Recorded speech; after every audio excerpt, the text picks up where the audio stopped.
Assalamu alaikum wa rahmatullah. Bismillah walhamdulillah wa salatu wa salam ala rasulillah. Last year, alhamdulillah, Allah subhanahu wa ta'ala gave us the honor and the privilege to perform Hajj. And then from Hajj, from there, we flew over to Jordan. So when we reached Amman, Jordan, we went there with the intention of going in to Palestine. So from there, we jump onto a bus and we head in. And as you get to the borders, you see the Israeli flag stands extremely high. And subhanAllah, automatically, your heart starts to beat. You know, because hearing is not like seeing. So you enter this place and you go through this whirlpool of emotions. Some of it is anger, some of it is fear, some of it is frustration. So you get to the borders, and keep in mind, you're an Australian, you got an Australian passport, and you get there, and wallahi, from as soon as you see them for the first time, it's like something enters the heart. It's like a poison enters the system. And from as soon as you make contact with them, no smiles, no welcomes, no nothing whatsoever, you're automatically made to feel like an outcast. So you get to the border there, they take you off the bus, you walk in, and you sit for an hour, 2, 3, 4, 5, 6, 7, 8, and you haven't been questioned yet. You're an Australian that wants to go in, and you haven't been questioned yet. And as you sit and you watch, you'll see a Palestinian citizen, an old senior man, a man who we might call Ammar or Hajj, or an old man, at least at the age of 70, 75 years of age. And you see a young Israeli soldier, a female, maybe about 18 years old, 19 years old, talking down at him, giving him orders. Wallah al-Azim, like he's an animal. Like he has no value, no worth, nothing whatsoever. Talking down at him, full if you could call it talking, it was more like barking, right? And you feel it, Wallah al-Azim, you feel it. And you sit there and you bite your tongue. And this is a Palestinian. This is an old man who is supposed to be receiving some sort of respect, and he's been spoken down at by a little 18-year-old. Anyway, so you sit there, and then eventually they call your name, and then a young lady, and don't think it's a coincidence that they're ladies. It's not a coincidence that they're ladies. Then a young lady will come over, she calls you out, and then you got to follow her. You walk into the room, you sit down. Who are you? Why are you here? And then she starts to ask, why have you come to Palestine? And what, sorry, they call it Israel. But why are you here? What business do you want from here? Why do you choose to come here? Why didn't you just go straight home? Full on.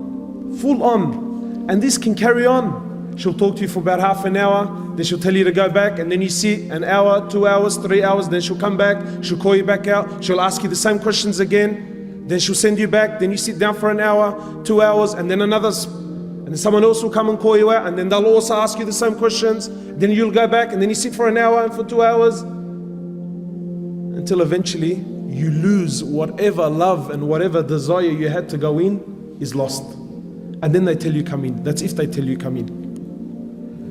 And then from as soon as you walk in, you can feel the oppression.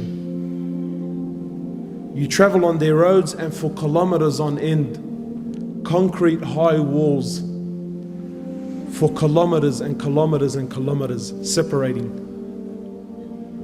And then when you reach their suburbs, the concrete walls, they start to have paint and artwork so that it doesn't look as intimidating.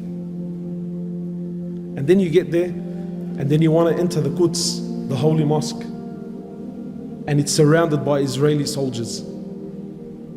So you come to walk in, you got to show your passport, proof of ID, and there's a man there, an Israeli, holding a fully automatic weapon, and I need to justify myself to him to why I need to enter the Masjid of Allah. Anyway, so you walk in, you show your ID, You go in there and you walk into the Quds, and wallahi, it's like the walls are crying. There's no youth because they don't allow them. No youth. You walk in and they have a stand, a glass stand with a collection of bombs, grenades, shells, things that have been fired into the masjid over the period of years.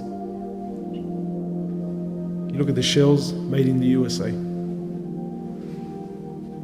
Anyway, so you pray your Isha, and maybe now you're thinking, maybe I'll stay and make some dua.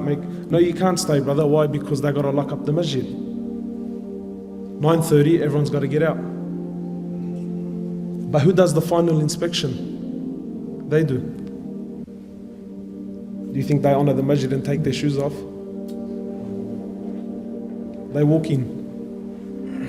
And while all this is you can absolutely say nothing. And then you speak to the local and you tell him, how come, how come where's all the Muslims? How come there isn't more people? He tells you, brother, I have to show my passport and my ID 5 times before I reach the doors of the masjid. This is a citizen.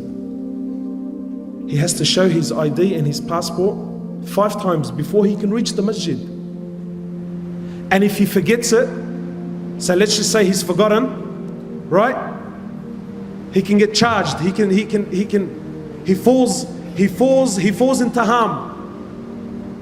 You imagine, in this country, you cannot you cannot travel from Lakemba to say Lakemba to Darwich. Say from Lakemba to Darwich. You get stopped twice. This is for the citizen, never mind the tourist. The citizen, his own country, he gets stopped twice. And twice he has to stop, prove who he is, get out of the car. If his wife is with him, she also has to get out of the car. The car's got to get inspected. Every single day.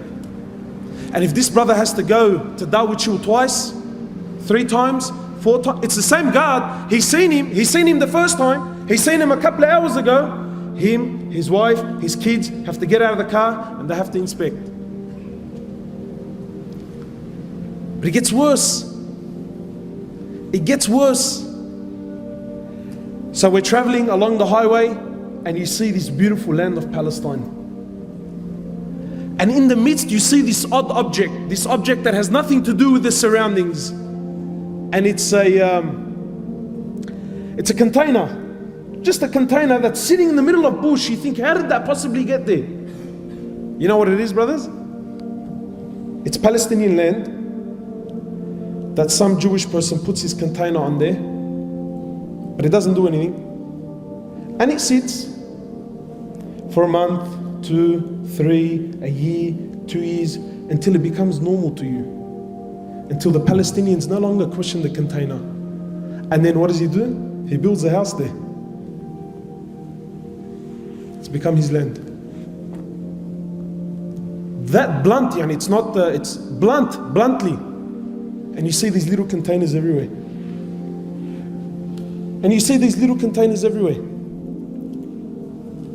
My time is almost up. I'll share just a few things with you.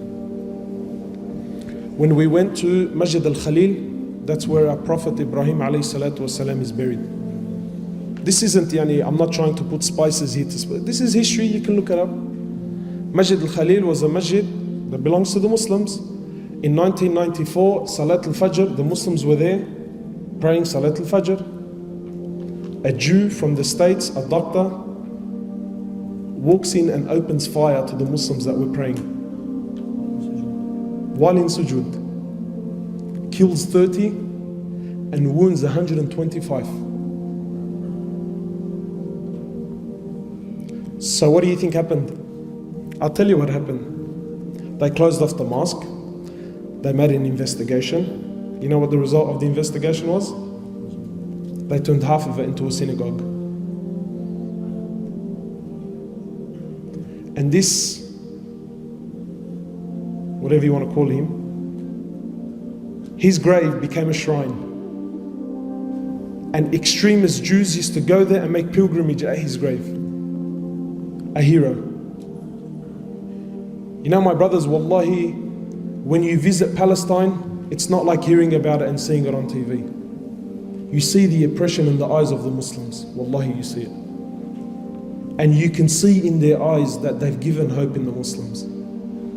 Wallahi, there are so many experiences that I wish I could share with you, but my time is short. But finally, the reality is that they want you to forget about Palestine. And that's the truth. They don't want you, they don't want your money, they don't want your tourism, they want nothing. You and this place needs to finish. And so long as this place is not in the eyes of the Muslims, it's not in the hearts of the Muslims, then for them this is good. Have you ever asked yourself, why is it we know so little about Palestine? I'll end with this. This was a request of the Imam of Masjid al-Quds. He said to me, please go back and tell the youth of Islam to come and visit this place. He said, come and visit. And wallahi, understand that what's happening in Palestine is very real. Very, very, very real. Jazakallah khairan.